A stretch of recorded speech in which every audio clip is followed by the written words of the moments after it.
What's up, Jets fans, and welcome to a special Wednesday night edition of Jet Nation Live. We are your hosts, Dylan Tereman and Glenn Naughton.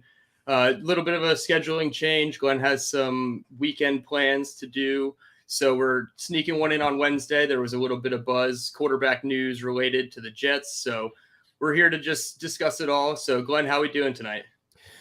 Doing good, Dylan. Thanks. I'm glad we can do this on Wednesday. I got, as I explained to you, everyone in my life has a birthday in January, February, and we're heading down to London tomorrow night for a couple nights for my wife's birthday. And I thought, let's see if we can knock the show out early. It's going to be tough if the Jets sign Derek Carr tomorrow because I'm going to be broadcasting live from the streets of London late at night because we're not doing a show if and when they add him. So yeah, doing all right, man. And there's plenty. Look, the quarterback news is going to go until they add somebody, and hopefully it gets resolved as quickly as possible because I'm kind of over it already. Yeah, certainly over it as well from my perspective. And I think now that you are going on vacation for a couple of days, news will break. So I think that could be a positive. Maybe we are coming to the end of this search, which, according to Zach Rosenblatt of The Athletic, has reported on his podcast that it is now up to 19 names that the Jets are studying at the quarterback position. I would assume that is through all options, trade, free agency, maybe some draft targets in there too, I hope. But 19 names, we'll kick it off right with that. What do you think about 19 names being reported the Jets are studying? Listen, it's not surprising at all. I still can't believe, I understand for the pro writers and stuff, like they got to get the clicks and all that, and quarterbacks generate clicks. But I can't believe how many people I hear saying the Jets should go with a QB in round one. Because there shouldn't be one person saying that. I'm not saying it's tons of fans, but I've seen a surprising number of people who are like, "Oh, trade up and take a QB, take the best QB at 12." It is not happening. There's not a thing that is less likely to happen for the Jets this offseason than taking a quarterback at 12. I don't know how people don't understand that jobs are on the line. If they don't do something meaningful this season, people are getting fired. They want to keep their jobs. They are not taking a quarterback in the first round. So I had the thought a few weeks ago.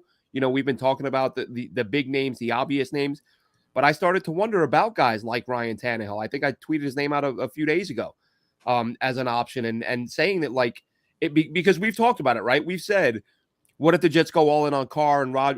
What if Lamar resigns, Rodgers resigns, or goes somewhere else, and Carr doesn't want to come to the Jets? Then what?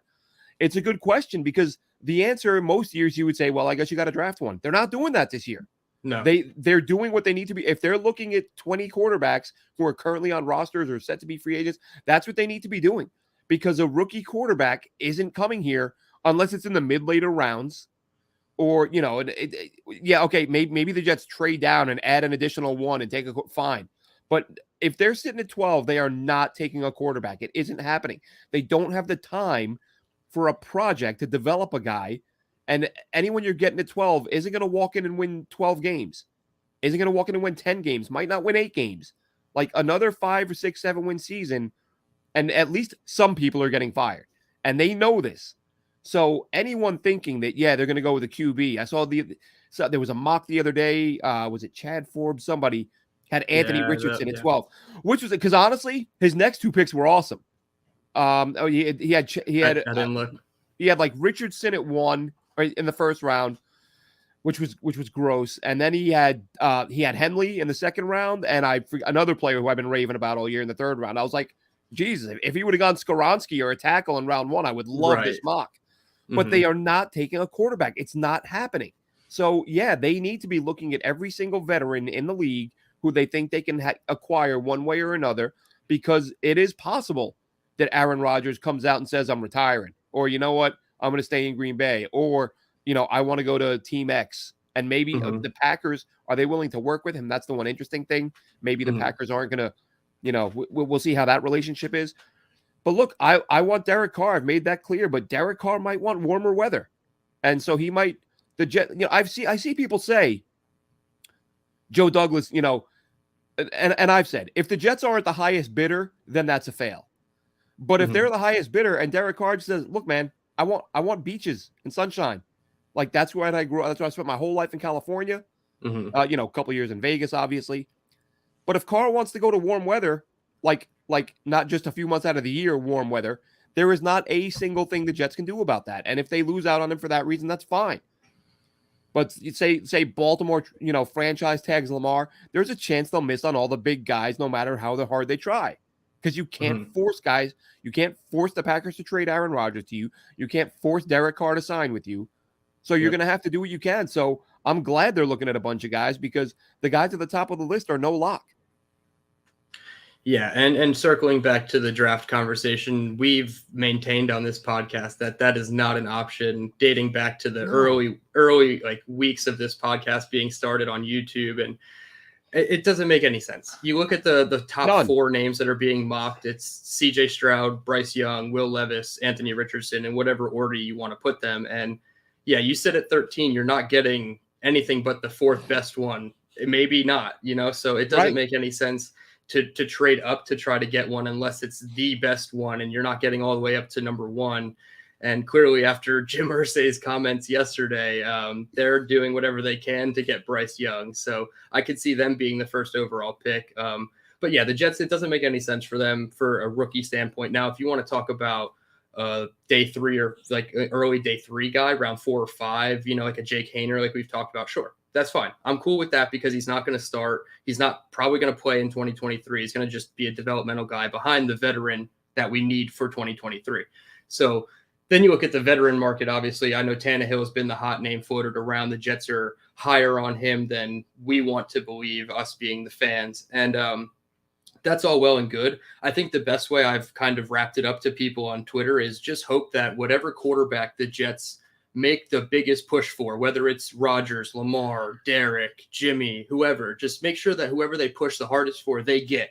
Because like you said, if they get outbid for any of these guys, it is truly a fail because of how desperate they are, how good their roster is. You can look at this roster compared to any other team with a quarterback need, and it stacks up. Their roster, top to bottom, offense, defense, is a lot better than a lot of other teams that need a quarterback. But there's other factors. You said sunshine and beaches, dome teams, easier divisions. So state all taxes. These things, state tax, exactly. That's a huge one, especially when you look at the Vegas Raiders, excuse me. So we've talked about that on the podcast as well. So just a lot of factors that it's not just like Madden, like we're not in a video game. It's just cut and dry. We're the only team looking. They're the only quarterback interested. It's not that easy. And it's going to take time. I think Ian Rappaport, Adam Schefter, one of the two, quoted it a weird way, saying that Carr looked like he was going to take his time. I don't know how long take his time means. I think he could play it out a little bit, a couple weeks, take more visits with teams. He only visited with the Saints.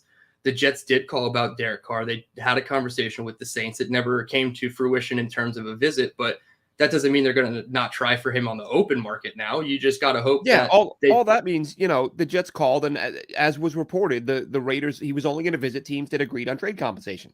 Yep. So the Jets may have called. So what do you want? The Raiders were asking for too much. They said, all right, we'll wait till he's a free agent. Bye. Exactly. And that's the smart thing to do for both the inquiring team and Derek Carr, because we talked about that as well. Derek Carr's best option was to wait it out, see what teams offered, take the free agency route anyway, have the full control. Obviously, your no trade clause gives you control, but now you have full control. You can go seek more than $33 million that you were expected to make. You could get 35, 36, 37 the way this quarterback market's going. So you just got to hope the Jets make the move for whoever they want, make the biggest push and get that guy. I know you're obviously a Carr guy, like more so than a Rodgers or a Jimmy G. I kind of lean Aaron Rodgers and maybe even Jimmy G over Derek Carr, but for different reasons. And I understand all the pros and cons, but it's going to be a long process. Aaron Rodgers didn't even start his darkness retreat yet. So you got 4 days plus however long he takes to make that. And I just wanted to ask, do you have the ability to sit 4 days in the darkness, complete darkness? I don't know. I mean, listen, I don't care that he's a little weird, because if he wins a Super Bowl, I don't give a damn. Right. But he's definitely a character. Stuff like that. I don't know. I've heard good things. Like I've heard him on Rogan. I know they talk about sensory deprivation, which that sounds pretty incredible. Like, if I had the money for one of those things, I'd look into that. Like, shut the world out for an hour or two. Like, great. But 4 days in the dark, I don't know what, why 4 days? Why not 3? Why not 5? What's special about 4? Right. It's kind of a weird thing, but I think I don't know, man. The Aaron Rod, like I said, he worries me. I could 100% see that guy going somewhere, playing 1 year and retiring. Yep. That's one of the reasons I like Carr. Carr, of all the candidates, is the most durable, and of those who are durable, like he can give you 6, 7, maybe 8 years. You're not getting that with Rodgers. So yeah, I don't know that much time in the dark. I couldn't see it. No pun intended. Yeah, I'm cool with a couple hours, but 4 days just seems a little bit too much. He actually said on Pat McAfee's show yesterday that he spoke to somebody while learning about this process that went in for 30 days. And my initial thought was, how do you not have any responsibilities that you can just go somewhere for 30 days and the world doesn't matter, So I feel like a solitary parent confinement anyway. A parent or a spouse would never be able to do something like this. So good for him being single, kind of free spirited, or having the money to pay someone to run his life for him while he's away for 30 days. Yeah, exactly. Like, how do you, with everything going on, you miss news for 4 days. I feel like you come back and you just have no idea. Well, that's probably a good thing, honestly. Yeah, that's true. I miss news on purpose all the time. Yeah. Any other quarterbacks that you saw reported out there that you wanted to touch upon? I know we talked about Ryan Tannehill a little bit. Obviously, Carr, Rodgers, Lamar. The door's open still with Lamar Jackson. I know. I think it was Jordan Schultz reported that OCs that were interviewing for Baltimore were not guaranteed the assurance that Lamar Jackson would be the quarterback in 2023. I think that's I guess they kind of can't, like I said, just like the Jets can't force the Packers, or, the Jets can't force Carr to sign. Baltimore can't force Lamar to sign a long-term deal. They can tag him, but then what happens? He said I believe he's already stated that he won't play on the tag, and that's been the assumption. I'm not sure, obviously, when the player eventually gets tagged and that money is real and sitting in front of them, it makes a big difference. I think you lose a year, don't you? You lose a service year because you don't play. Like, you have to play. Yeah, it would not count as an accrued season. So it wouldn't do him any good. Yeah. It'd be a lot of financial repercussion as well if he did sit out. So big, and obviously his market then changes. Yeah. One of the things that scares me, I've seen Matthew Stafford's name thrown around. He's, again, a guy mid-late 30s who suffered his share of injuries last year. Same reason, I mean, Jimmy G's obviously a younger guy, but I don't want guys who have missed big chunks of time recently. Like, if you show me a guy like, oh, this guy missed 8 games 4 years ago, I want to look at the last 2 to 3 years. Like, have you been on the field for the last 2 to 3 years? And if you haven't, I'm sorry, but I'm not paying 40-50 million for a guy who might give me 9 or 10 games. And Stafford, I think, is in that category now. And a lot of these guys have missed significant time. And I just have this nightmare that they go and get a quarterback in week 3, he's knocked out, and it's Mike White for 4 weeks before he gets knocked out. And then you're down to Zach or whoever the 4th quarterback is if you got another one on the roster. Yep. Yeah, and that's pretty much how it would play out with a lot of these injury prone, I guess we'll just label them, quarterbacks, Jimmy G in that same bucket. I don't know if this might be hot takey, but you mentioned Matthew Stafford, and I know the Jets are doing their homework on basically every single quarterback in the league. We'll just put it that way. Yep. I'd almost rather take Jared Goff than Matthew Stafford. Just recency bias and all the injuries stacked up on Stafford's side. I mean, it's a stopgap option, obviously, I feel like I would lean that way. It's definitely recency bias, but I would have it too. Like, I've always, for years, I've said, like, Goff is just not good.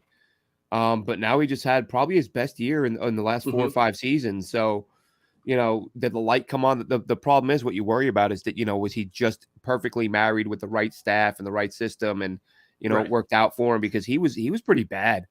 A couple of years ago, I think he had like Zach-like numbers. I think he threw like 8 TDs on the year or something like that. So, and I could be wrong about that. I'm vaguely recalling looking up his numbers in the offseason and being shocked at how few touchdowns he threw.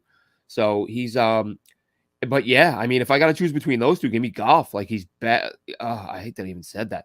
But, if it gets to that point, if we get to Jarrett, like, I'd rather Baker Mayfield than Goff, to be honest. Yes. Even though I don't know what the hell to make of Baker in New York, how he would do in this market with his immaturity issues.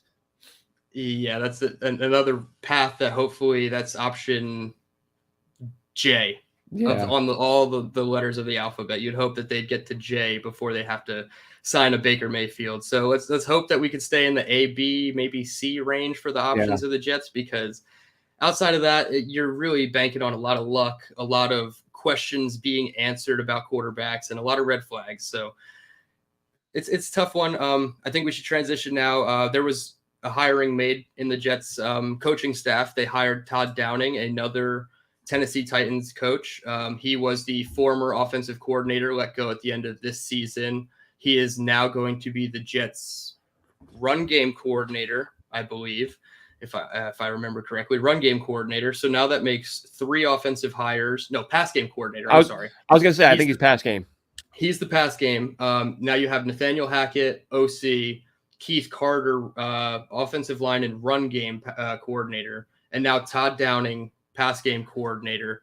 I put out a tweet. I said I'm not really thrilled with any of the hires. None of them really wow me, especially when you look down south at Carolina and the staff that they're kind of assembling under Frank Reich. It does make you like kind of play that hindsight of, whoa, should we let Saleh go? No, I still think this was the best path. Don't wipe it all clean. But it's tough. You don't love any of the hires, but you don't want to really poo-poo any of the hires until we actually see what happens with the quarterback position, the entire roster coming together. My initial thought, they're going to run the ball a lot more in 2023. I know they hired him to be a pass game coordinator, but that doesn't mean he's only going to look at pass plays and pass concepts. If you look at the Tennessee Titans history, I feel like everything flowed through Derrick Henry. I know Titans fans weren't really happy with Todd Downing and his usage of Derrick Henry, but he still had like 1,500 yards last season. I feel like if you insert Breece Hall into that type of offense, it doesn't really matter how much you pass the ball because you're going to be focusing on the run game a lot. So those are my surface level opinions of the hires. I'm not going to sit here and pretend I'm a Todd Downing expert, but I just think a lot more running the ball if Breece Hall is healthy. What were your initial thoughts of Todd Downing? Yeah, I actually, for that exact reason, I've kind of wondered, I've been looking at some mocks or looking at the PFN and running some mocks. And I'm thinking, like, do they grab a quarterback? Running back. A little bit early. Like, initially you go into the offseason, think, oh, they won't take a back. You get Breece coming back, Michael Carter. Robinson's going to be under contract, but really, who knows when Breece is going to be 100%.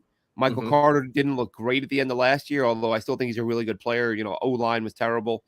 But I'm looking at the running backs in this draft class, and I'm like, maybe you take one in the 3rd or 4th round. Not too early, but I think in the top 100, I wouldn't rule out a running back for this team. I think I said quarterback again a second ago, but I for that reason, I think that, and especially if they don't get one of these top quarterbacks, it's even more likely then that we see them lean really heavily on the run game, and I wouldn't really have much of an issue with that if you get some of these backs we're about to talk about when we talk combine, because there are some good ones out there, and Breece, we know what he can do, and we know what some of these other guys can do, and I think it's a good point. Like I said, I had the same thought. I was like, I think with the way they're building this staff, maybe time to consider, do they want another stud running back in case another guy does get injured. Yeah, I put out a tweet, I believe yesterday or the day before, somebody posted about Super Bowl winning running backs and how little they get paid.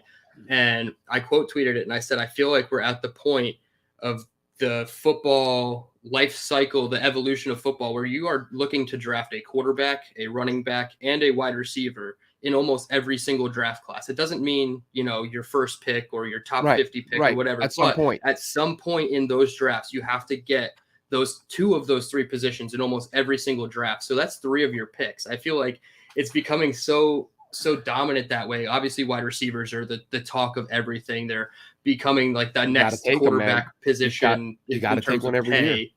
I'm sorry.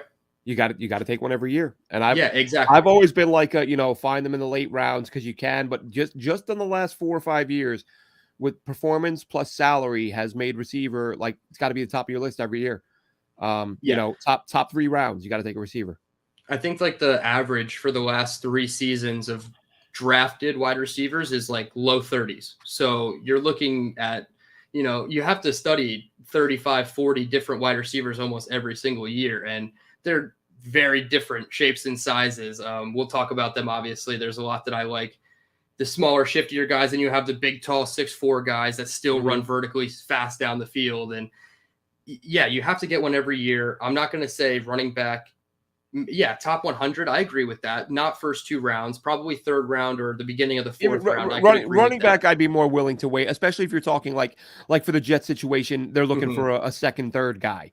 Yeah. So I could live with waiting till fourth, fifth, sixth round.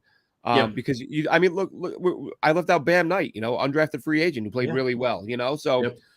I mean, maybe they look at him and say, look, if the O-line gets their act together, we'll be fine with Bam. Maybe they don't take a back because an important thing to look at this year, and of course there can and probably will be trades. But as of right now, like Joe Douglas has never had a draft with so few picks. He's got the fewest picks he's ever made was 7, and that was because he gave away picks to trade up and get Jermaine Johnson. Like right now, he's sitting on 6 picks, and I guarantee he doesn't like that. And I was started an article earlier today, kind of looking at who are some of the not so obvious names that the Jets might look to deal around draft time because Joe Douglas is going to want to add some picks. Yeah, I could certainly see a scenario if they do figure out the quarterback position. Let's just hypothetically say it's Aaron Rodgers or Derek Carr, one of the two, and they feel like they've done enough in free agency elsewhere at the offensive line position that they want to trade back out of 13. Say Anthony Richardson falls to 13 and they want to do a trade swap. They move back 8 picks with somebody and they do recoup a future one or something like along those lines. I feel like Joe Douglas will try to do whatever he can to acquire more picks, not just for this draft, but for next draft as well. And I guess we could just transition this right into the draft talk here.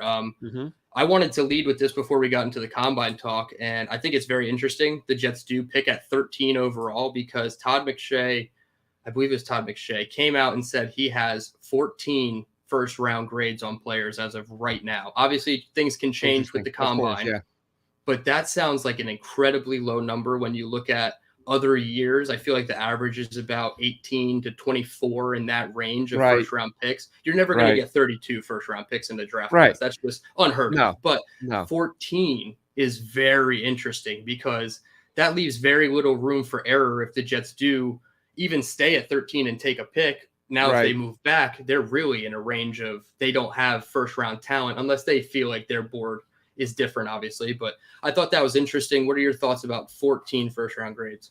Well, I think it's great even if the Jets are in that ballpark, say the Jets think it's 14, 15, whatever. Joe Douglas has got to be feeling pretty good about himself after the draft class he just pulled off. And, a good GM is going to be able to find guys outside of that. But you want to be in a position where a team that's a little bit more desperate, maybe you get a team at 16, 17, 18, and they love a guy. And you hear about how you see these big drop offs, like, the drop off from the 8th best player to the 9th best player is huge and stuff like that. So, you hope there's a team behind you that feels like they need to get into that top 13 or 14 to get the player they want. And then your GM is good enough to then, because look, it's, we could talk about there's only 13 of however many guys are graded as first rounders. There's obviously going to be a hell of a lot more than 13 good players come out of a class. Right. So there's going to be guys to be had all over the draft. It's a matter of, does your GM find them? And, Jets fans, rightfully so, are probably feeling a little bit cocky right now about how good the GM is because of what we've dealt with in the past. And, this is sort of an all-timer in terms of draft classes. Who knows if Hall would have stayed healthy, they probably would have had 2 guys in the running for offensive rookie of the year. They got the defensive rookie and the offensive. So right now you kind of feel like Joe Douglas bulletproof come draft time, like, fine, trade down to 19 and he'll get somebody there. And he might. But yeah, you want to be in that range where guys are looking to move up to, to get into that top 12, 13, 14. And hopefully that gives them an opportunity to move down and add picks because, I said it to you when we talked about receivers, when I said, do the Jets consider a receiver in round 1 and then a tackle in round 2? Because there are a few tackles who might be there. We've talked about guys like Matthew Bergeron, who's who I think is going to be a really good player. You got Wright out of Tennessee, who's another really good player. I think he might sneak in around 1. But there are some tackles, like if the Jets feel like one of them might drop, then maybe there's not as much urgency to get one that early. Yeah, and just to throw out another name, DeJuan Jones from Ohio State. I know fans are scared of any very tall but athletic offensive tackle. I get it, but I'm very high on him, particularly, especially after watching him in the Senior Bowl. But I'm not getting that first round lock buzz from him, a consensus. I feel like if he slips into the second round, I think it's like 43 or 44, the Dolphins pick screws everything up because their pick counts in some mocks as the 21st, and then the Chargers are 22 or whoever's next. But then some have it as like the Chargers are 21. So it screws up the Jets. Whatever the Jets are in the second round, 43, 44, if he slips to that pick, yes, absolutely. It's tough. I mean, I don't know. Offensive tackle is one of those positions, like you look at it right now, obviously the Jets need one, but things can happen in the next 4 weeks and all of a sudden offensive tackle isn't a need at all. Dwayne Brown has to retire or come back to the Jets. I feel like if we get a steady, reliable quarterback, he'll most likely come back. I feel like he came back last year to the Jets trying to, make a run. He felt like our roster was ready to make a run. So if you just insert a better quarterback, hopefully the money that Dwayne Brown's making is enough to bring him back. So you have that. Mekhi Becton obviously is a question mark injury-wise. Max Mitchell has to come back from injury. You could still maybe re-sign Fant on a cheap deal because he didn't do too well for you. So, there's options that can just change everything. So, of course, yeah. I don't want to pigeonhole us into picking an offensive tackle at 13, but it is intriguing. The latest mock draft, I believe, Todd McShay again, or Dane Brugler, one of the guys, one of the main guys, mocked Broderick Jones to us at 13. He was offensive tackle. I think that was McShay. It was McShay, yeah. Offensive tackle 3. Peter Skoronski went in the top 10, and then Paris Johnson went like a pick or 2 before the Jets. So I don't know if you've done enough work on Broderick Jones, or what are your thoughts on Broderick Jones? Because I've watched him. I absolutely love Broderick Jones. Somebody, Ben Fennell, he worked with CBS currently, I believe. He comped him to DeBrickashaw Ferguson. And I said, okay, I don't need to hear anymore. I've watched his tape. I think he's a great mover in space. So Broderick Jones at 13, are you a fan, or are you not happy? Yeah, it's funny when I watched him. That was my first thought, was the size. I was like, fans aren't gonna like that. Yeah. They're gonna another huge tackle. But listen, I think that he's a guy who's worthy of being taken there. And every single year we see a ton of offensive tackles go early. In the first round, we see teams trade up. That's why I'm a little bit nervous about waiting till round 2, because you're going to see a run on tackles at some point, and guys who you think are going to be there might end up going at 29, 30, 33. So I would have no problem taking him there. I think he's one of the tackles who are sort of, deserving of being taken in that spot. Looking at some of the guys later on, like Blake Freeland, a guy I didn't mention earlier. I don't know, how high the Jets are on him, but he's another guy that could be a second round option. But Jones at 13, I love Skoronski. I feel like Skoronski has the best all around game, but I've seen him mocked as late as 20. I just don't see that. I think he could be top 10. If he made it to the Jets, I'd gladly take him. But as I said, I would not be one bit upset if we saw a receiver there. Like, watch, I know you can't draft a guy based on one game, and obviously it wasn't one game. He had a monster season. But, like, watch Tennessee, Alabama, and tell me you don't want Jalen Hyatt in that spot. Like, the guy is just he's a monster. He just eats up yards. The guy had 1 million touchdowns in, the toughest division in college football. I would have zero issue with Hyatt, with Addison, who we've talked about. Josh Downs, that might be earlier than some people. I guess I'm biased there because I've liked him for so long. I wouldn't mind him. Sure. I mean, that is early for him, but add any of those guys to Garrett Wilson and just, give the quarterback a dynamic, literally, a dynamic duo of receivers that can make a ton of plays and then get a tackle later. And as you said, Fant, I love the idea of retaining him because you're probably going to get him on the cheap now. And I think we know he's a starter level player. Just happened to get dinged up this year. With him as a backup and a rookie second rounder as your starter, I would happily do that. Yeah, I agree. And circling back to the wide receiver at 13, I'm all on board with a handful of wide receivers.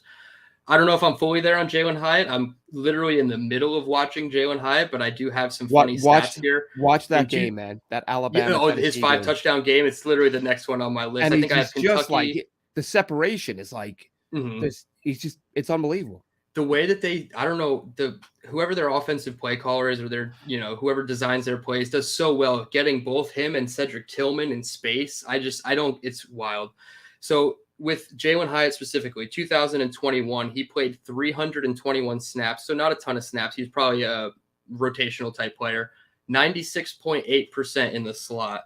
2022, 733 snaps, 85% in the slot. So that's why I can't get there at 13, because I feel like he's only a slot guy. I'm not sure what he can do on the boundary. I feel like in the games that I watched Georgia and Kentucky, he had a ton of free releases. Nobody was jamming him in the slot at the line of scrimmage. Chris Smith did a couple times against Georgia, and he did okay.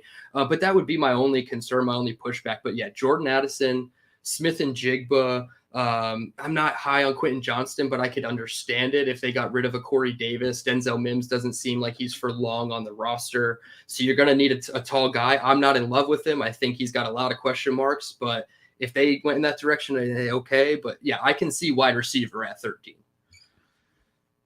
You made a face at Quentin Johnston. You didn't look very happy. Well, it's not me. I was going to ask, are you, he's all of a sudden, he's gone from wide receiver 1 to like, everyone's got him dropping out of the first round.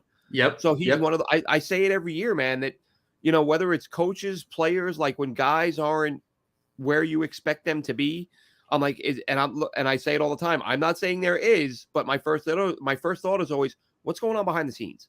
Why is this guy who was damn near universally wide receiver 1 before the season and for much of the season, and now he's like everybody's wide receiver 7 or 8?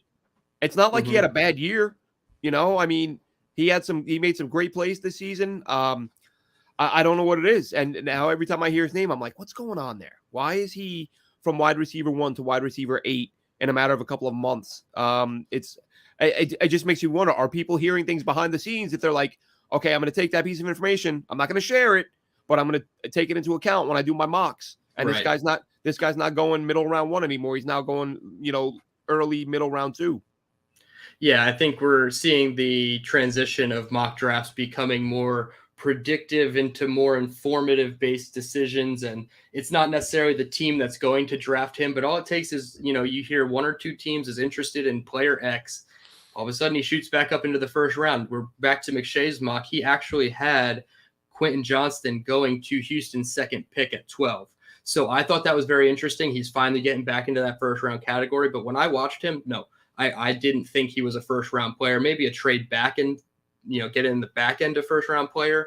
I thought he played like a power forward in basketball. A lot of, just turn around, face the quarterback, catch the ball, do a little hip fake and turn the other way. Good yak. I mean, he's not like, great in and out of breaks, which is what I love as a wide receiver. I love the guys that can just get low and, dip back out, but he's tough. He fights for the ball. He's going to battle for the ball in traffic. His contested catches are fun to watch on tape. He had 2 acrobatic one-handed catches. Both were actually in the end zone. He didn't get a foot in and, whatever, the guy pushed him out of bounds, but he caught the ball one-handed and just like full sprawl OBJ style. So it was cool to see the athleticism. I think he could have a monster combine, really get back into that first round category. I'm a little nervous about him. I heard you mention Josh Downs. I watched him a little bit. I don't know. I had this weird, I like everything he does on tape as a football player, but there were so many times, and I forget what Jets game it was, but the classic Dwayne Brown throwing his hands up game.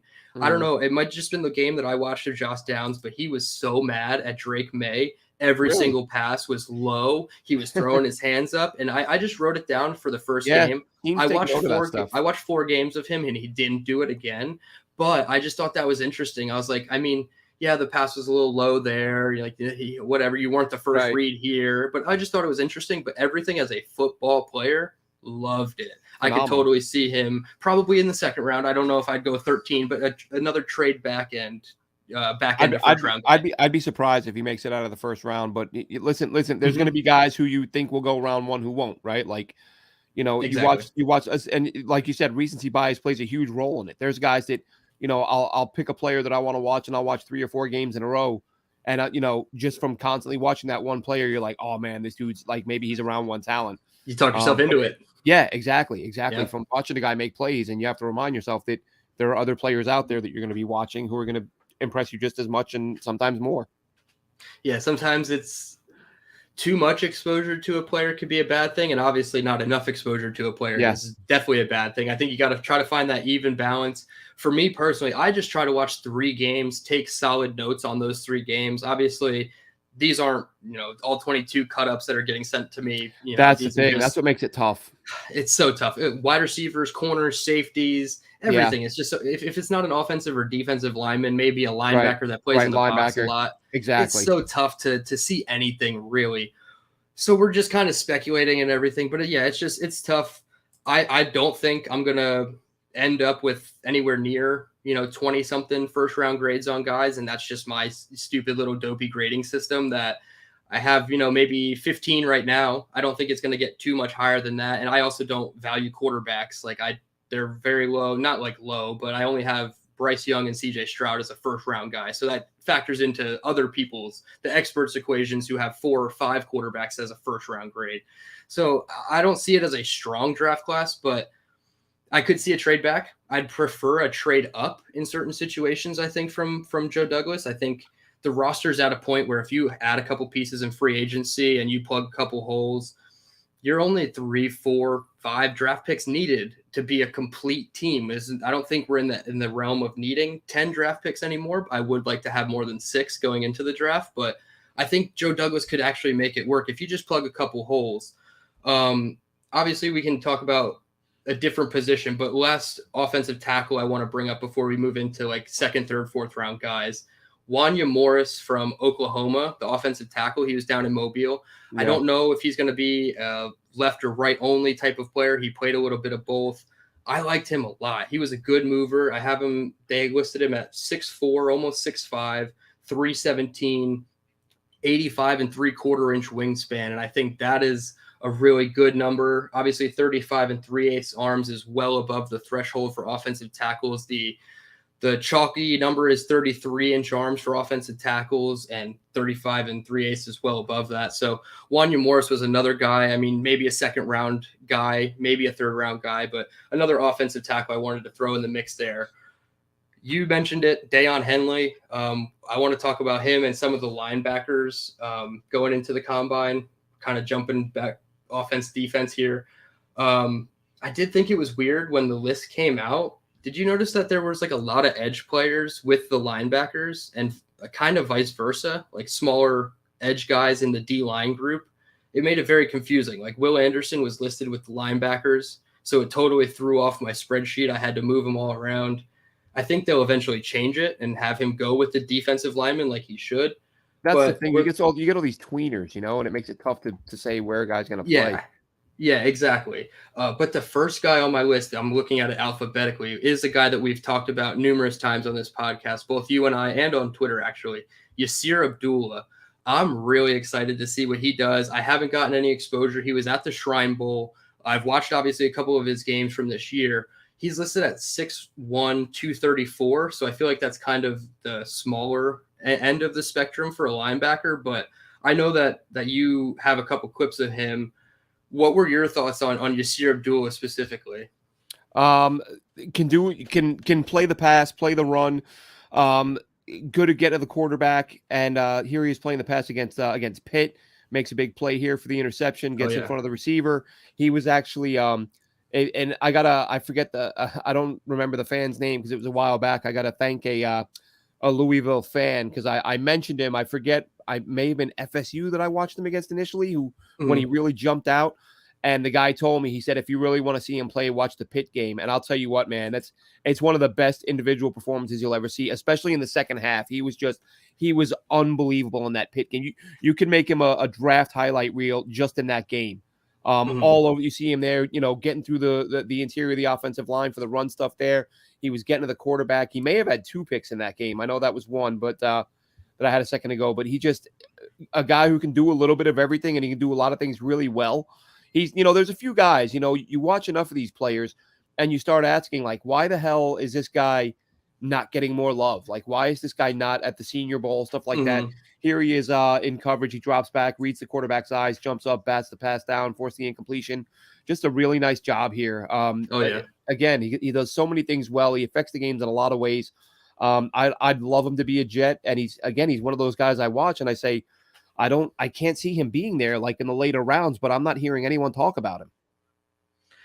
Yeah, I feel like linebacker for me is so tough to pinpoint where I think they're going to go in the draft because it's all flavor based, kind of like wide receiver again. Like, is he going to be a scheme fit? Are you going to move him inside? Or are you going to put him outside? Like, there's so many different things you could do with linebackers. And I feel like for Yasir Abdullah and like the range of linebackers that he's like in that group of, I feel like the Jets could totally make these guys work. You mentioned him, Dayon Henley. He's another guy, a little smaller, 6'7", 230 pounds. So just a slight bit smaller than Abdullah, but just movers, sideline to sideline guys, big hitters when they tackle. They can play the run and the pass. I mean, Dayon Henley absolutely destroyed everybody in Mobile. I'm looking right underneath Henley. I see Nick Herbig. Let me get that right. Have you heard me talk about him? You've talked about him a couple times. I've liked him. I saw him last year before I realized he was, that he was Nate's brother. And man, again, another guy just plays in coverage, plays against the quarterback. You see him use power. You see him use a little bit of speed. He's just monster game against Iowa this year. I'm looking through now. I've actually got this right here. This is his third sack of the game against Iowa that I just put up. And yeah, Herbig, there's a lot of guys I love. This one's actually got audio. Oh wow, yep. That's his third sack of the day. Yeah, so really in the nice second job. Quarter is his third sack of the game. Yeah, I think he had a sack now that I think about it, I think I actually mentioned him on our pod, and then he kind of blew up, and it was that week that he had a couple sacks really early on. I'm trying to find he's a big hitter over the middle. You see a little bit of this. I'm putting this one up here right now, and then we'll show there you go. Takes the receiver, takes the ball right out, dislodges the ball from the receiver. And I'm trying to find something I had on him in coverage. Oh yeah. Let's see, sack. Sack. Let's see.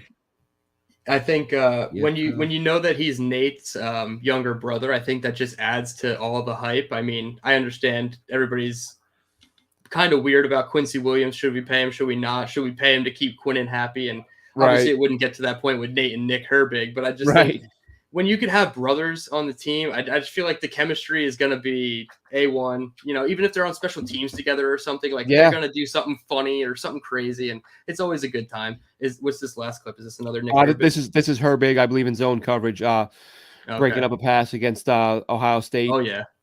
Good line. It drops back. Yeah. So, yeah, exactly. To me, he looks like he looks like taller than I thought he was a safety when I first saw him last year. I think I believe this is from his school website. This is where I got the information from. He's listed right now at 6'2", 227. So I mean, if the other guys that we just talked about are 6'1", 6 foot, I feel like he's a little bit taller than 6'2", like maybe closer to 6'3". Yeah, because that length was definitely on display right there. That's what I mean. There's one more linebacker I wanted to talk about. It's actually a new name. Senior Bowl guy, though, so not like completely new.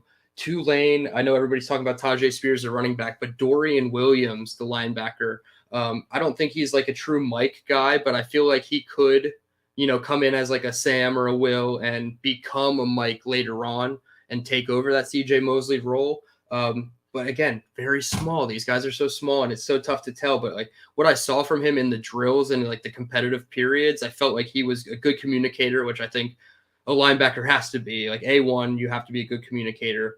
But yeah, 6 foot 3/4 inches, 228. So he's got to bulk up a little bit. I think CJ Mosley dropped down to 237. So that's kind of the range that I'm looking at for linebackers, 235 to 245. I'll look in that range. But I think Dorian Williams is another guy to keep on the radar. Probably, again, like I said, outside backer to replace Quincy, but could transition over in the middle. There's another middle linebacker that you liked and talked about, Servassier Dennis. He's another linebacker on my list that I'm keeping an eye on. Any other linebackers? I'm gonna kind of skip around again, but we could jump to like secondary and stuff after this. No, that's fine. I love the linebackers in this class. I tend to. I think I gravitate towards linebackers because, like, as a kid, Mo Lewis was one of my first favorite players. And then Marvin Jones, Mo Lewis were sort of the core of that defense. I loved, Chad Cascadden, who was like the great story, the undrafted guy who came in and made plays in big spots. So I've always been a linebacker guy. But I'll throw a few names out there, guys that I've mentioned during the year. Jeremy Banks from Tennessee. Love his game. I feel like he can play coverage and the run. Jack Campbell, I thought this year against the pass looked a lot better than he did the previous season. I would gladly take Jack Campbell. He's going to go early. You mentioned Servassier Dennis. Dan Henley, we talked about. Herbig, we've talked about. Anybody else on this list? Let's see. Ventrell Miller, I didn't see a ton of looking at him. But what I saw, I really liked. We talked about Isaiah Moore. He's a guy who was who got missed a lot of the previous year, but this season he got back on track. I think there was some, before his injury a couple of years ago, they were talking about him as a future first rounder, which obviously didn't happen. We've talked about DeMarvion Overshown from Texas, converted safety who can cover. I've talked a fair bit about Ivan Pace, discussed him on with Scott Mason the other day. I've tweeted him out a couple times during the year. Just watching him, you just think, God, that guy's really not big enough.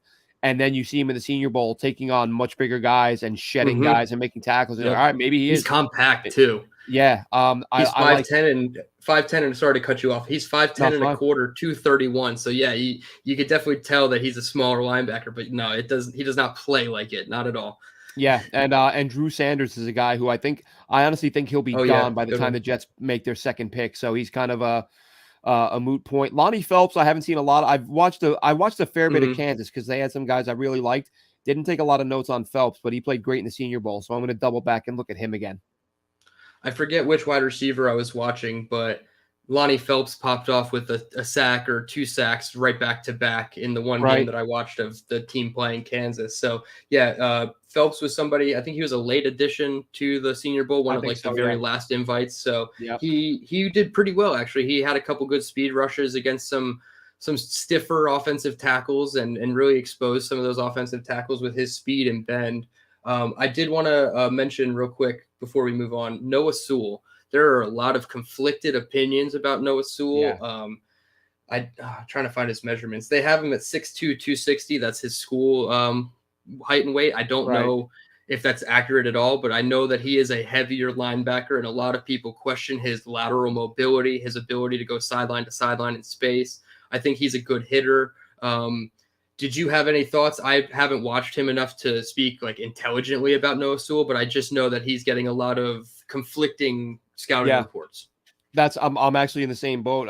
We've talked in the past about some schools, for whatever reason, a lot of their games aren't available, and Oregon's one of them. I have a hard time finding.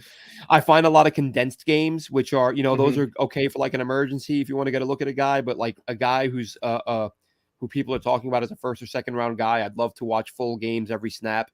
And I've been having a hard time finding that with Noah Sewell. What I have watched, he's looked good, but I honestly haven't watched enough to say, with any conviction, one way or another, how I feel about him. But I've heard that too. I've heard people say he's way overrated, and I've heard people say he's a first round talent.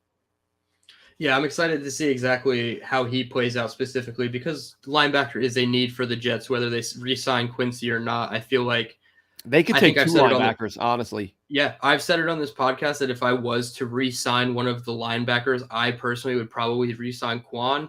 I know his market is probably a little inflated after last season. We got him on a very cheap, 1 point something mil deal. So that's obviously out the window with him. But I think when you looked at the reported cost for Quincy at $7 to $8 million, I feel like that's really high. Now you're looking at almost 28, 29 million on the cap for the 2 linebackers that you have in CJ Mosley and Quincy Williams. So maybe Quan Alexander comes back for 3 or 4.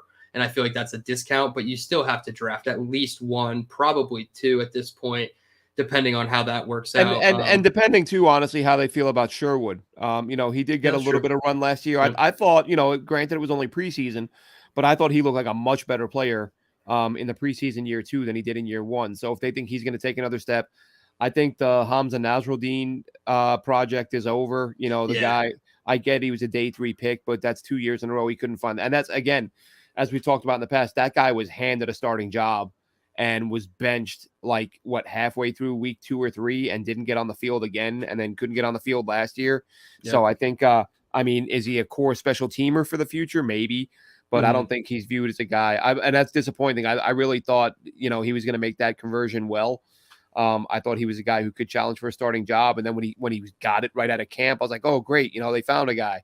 But they, from what we've seen, the way they've worked with him, I think that's over. But Sherwood, they may still be some hope for. Yeah, I don't have that eye to look at a player at a safety position and say, oh, at the next level, he's going to be a linebacker. And I didn't get that vibe at all with Hamza Nasruddin. I actually liked him as a safety. I thought he was pretty good. So when he made the conversion, I was a little, less enthusiastic about the pick, but I still felt really good about it. Obviously, it's turned out to be like a net zero. Maybe if he is a good core special teams player, that's fine. Which it does seem like their special teams coordinator is signing elsewhere. I don't know if you saw that tweet. Yeah. I believe it was the Cardinals are expected to hire Brent Boyer, which I thought came out of nowhere. Nobody expected that. Obviously, there was a huge, and especially since they didn't have a head coach yet. That was weird. Right, exactly. And special teams did take a huge dip, but I don't think it's necessarily Brent Boyer's fault that Braden Mann can't kick and Braxton Berrios lets punts bounce inside the 10-yard line. That's one of the weirdest things when guys just it's like he forgot how to play football. I always say, I'm always like, what are you, stupid? A guy doesn't just forget how to play football. And you're like, oh, maybe they do. Yeah, exactly. And I feel like Berrios, of all the things that have happened in this team's special teams history since Brent Boyer's been here, this is not the one to say, okay, let's move on from this guy now. So you have to upgrade special teams. I think Hamza could stick around special teams. But yeah, Sherwood, I'm super excited. Mosley only missed like 20 snaps all season. So you got limited action in Sherwood, but he made a bunch of tackles for the limited snaps that he was on. I believe one game he had 4 snaps, 3 tackles. So they clearly were going to him and he was answering the call every time he was making the tackle at the very least. So I feel like he could be somebody to develop into that next Mike linebacker behind CJ Mosley for sure. Moving on from linebacker, we can jump into the secondary guys. The combine listed them all as DBs, and that really made me mad because I just sit there and decipher which one's a corner, which one's a safety. Right. We can start with cornerback. I know the Jets don't necessarily need one, but there are a ton of cornerbacks that I love in this draft. Mm-hmm. First, I'll start the biggest name, I think. Where is it here? Christian Gonzalez from Oregon. Like you said, Oregon is a tough school to find all the games for, so it's really hard. And again, corner being in that one of those positions. I'm really excited to see where he goes. I feel like Philly at 10 could be a really good spot. And I don't want the Jets to rule out cornerback at 13. I know it sounds stupid as hell because they can't. Exactly. And I understand that, but like like I said, if you go. Go. I'm creating scenarios in my mind how you can justify taking Joey Porter at 13. Like I love that. Hey, yeah. And I'm like, okay. DJ Reed only makes $10 million a year. He could be a good trade chip. You move him, you get a second rounder for him. You take Joey Porter at 13, and you have an extra second round. Like I want Porter, but it's not. They're not taking a corner. I don't think corner is going to be what they do at all. But if you get into that situation when you're staring at some really good corners at 13, Christian Gonzalez, Joey Porter, there's a couple other names that I'm blanking on right this second. I think it has to be a question. You can't have enough depth at corner. Even if you have a little bit of boundary slot versatility, you can play a little bit of both. I know they love Michael Carter. I love Michael Carter. I think if you have 4 really strong corners like they did with Brandon Echols, you're going to get a lot more dime packages. When Brandon Echols got hurt, they stopped playing dime. They did not want Bryce Hall on the field. We saw 5 snaps of Bryce Hall. They all came in week 1. He led up a 25-yard touchdown to Rashad Bateman or the other guy. I forget his name. Yeah, I forget who it was. And it was unfortunate, and it didn't look good. Again, I think you'd have to plug a lot of other holes in the boat. But not round 1. They'll take a corner. I think they'll take a corner, but it ain't happening in round 1. I want Joey Porter, but we can get into the second round conversation with corner. I think that's probably where it starts at 43. There's some names that are sliding out of the first round that I find interesting. Akili Ringo from Georgia. He's kind of being mocked all over the place. He was another, preseason top 10 guy, kind of fell off a little bit. He got beat in a couple games, got exposed, but even some were saying move to safety. I think Keely Ringo could be a good pick. There's another Clark Phillips from Utah, a shorter guy, 5'10", 184. So you're probably looking at more slot than boundary with him. I think Clark Phillips has what you need. If you're going later in the rounds, I would say Caillou Blue Kelly from Stanford in the 3rd, 4th, 5th round. He's a great player. He was a Senior Bowl guy, 6'1", 193. I think he could play zone or man. I feel like the Jets, since drafting Sauce Gardner and signing DJ Reed, have transitioned well into more man than zone in certain situations. They're no longer this just cover 3 butt to the sidelines, drop back, and play 4 underneath type of defense anymore. They've kind of changed a little bit, and for the better. I think Sauce Gardner belongs in man coverage in a lot of situations. So Caillou Blue-Kelly is one that can give you a little bit of both. And then the last name that I want to talk about, I think I talked about him last week or the week before from Mobile, Mekhi Blackmon. I have not watched any of his games in full to study him with notes, but what I've gathered from the Senior Bowl with this guy is he's sticky in coverage. My tweet went viral of him locking down Jaden Reed on the one snap in the end zone one-on-ones. Yep. Even Caleb Williams quote tweeted it and was like, that's not rare. Like, that's what happens with 6. Right. And I was like, okay, well, Mekhi Blackmon is on my list. So like you said, it's probably not a first round position, but it's going to be a 3rd, 4th, 5th round discussion for me. Absolutely. And a lot of these guys fit the bill. I just see your message in there. Do you have any names at the secondary position? You can go corner or safety before we wrap this up. A guy I only just he got on my radar a couple weeks ago watching Maryland, Deonte Banks at corner looked really good. I'm honestly not sure where he's being mocked right now, but he jumped out at me because, again, I'm looking at these sort of round 3 and later guys. He looked good enough. I think he'll go earlier than that. Mekhi Blackmon's a guy that I have watched a little bit of and liked quite a bit. Sidney Brown, we've talked about. I know you're really high on him. Trey Dean at safety is another guy that I honestly, every now and then I talk about guys who you're so busy watching prospects, you forget about guys you liked the year before. Trey Dean was a guy that I really enjoyed. I haven't watched a lot of him this year, but last year I watched a lot of him and really liked what I saw. So all guys, who have a chance to help this team. Ronnie Hickman, another guy, because, we know how desperate this team is for help at the safety spot. Yeah, I'm glad that you mentioned Sidney Brown because he was probably somebody I was going to bring up if you didn't. Absolutely love Sidney Brown.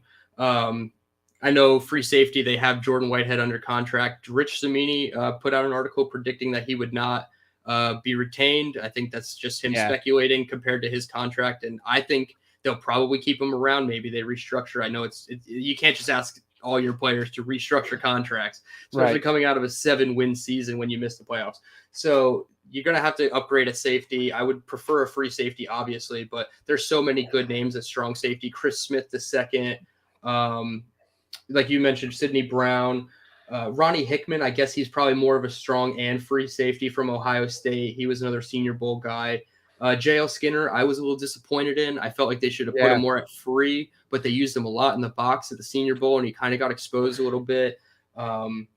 There was another one here, Jay Ward from LSU. I'm not really high on him, but he's somebody that I've seen get buzz in like that 2nd, 3rd round. Another Florida State safety, though, Jamie Robinson. He's another guy that I liked. I liked a lot of the Florida State guys down at Senior Bowl. He's listed at 5'10", 194, so I assume that would be more strong than free. But if the Jets want to go get another safety, I feel like this is probably the draft to do it in that 3rd to 4th round range, excuse me. So, I mean, I'm seeing comments here. We need gentlemen, fixing the defense would not be the main priority for this draft. Offensive line and receiver. Yeah, we covered that earlier and talked about. And we covered that. Yeah, I was going to say we did. So if you just want to rewind a little bit, you could catch the offensive line. We did touch on running back. I know we'll get more into detail with that next week. Any final thoughts on these combine guys? I know we have one more week before it officially starts, so we could do another week of this next week. No, we'll have plenty to cover next week, man. Yep, I'm excited. I mean, hopefully we get quarterback news. I'm going to say it at the end of every show until it happens. We'll be ready. We'll be ready. We're going to have a show as soon as it happens. I don't care. I'll leave work. I'll miss half a day's pay. I don't care. If we get a quarterback and it's a big one, I'm doing whatever we can to get on live, get them that night. We'll get you guys covered with our thoughts. We appreciate everybody in the comments. I know as soon as we get to draft talk, this is going to be a pop-in chat. Everybody loves to have draft opinions, and we're going to take your opinions into account. Maybe we'll do some mock drafts live on the show and take your opinions into account, and we'll bounce back and forth ideas. So it's going to be exciting. It's going to be a long off season. I know it just started this week, even though the Jets have been there for 4 weeks now. But we're excited. We appreciate you guys sticking with us. You can follow Glenn at AceFan23 on Twitter. Follow his new draft account at JetsPicks, at JetsPicks. Follow me at D Tereman. And you can follow Jet Nation on all social medias, all platforms, YouTube, Facebook, Twitter, Instagram. We appreciate everybody. And until next week, Let's go Jets.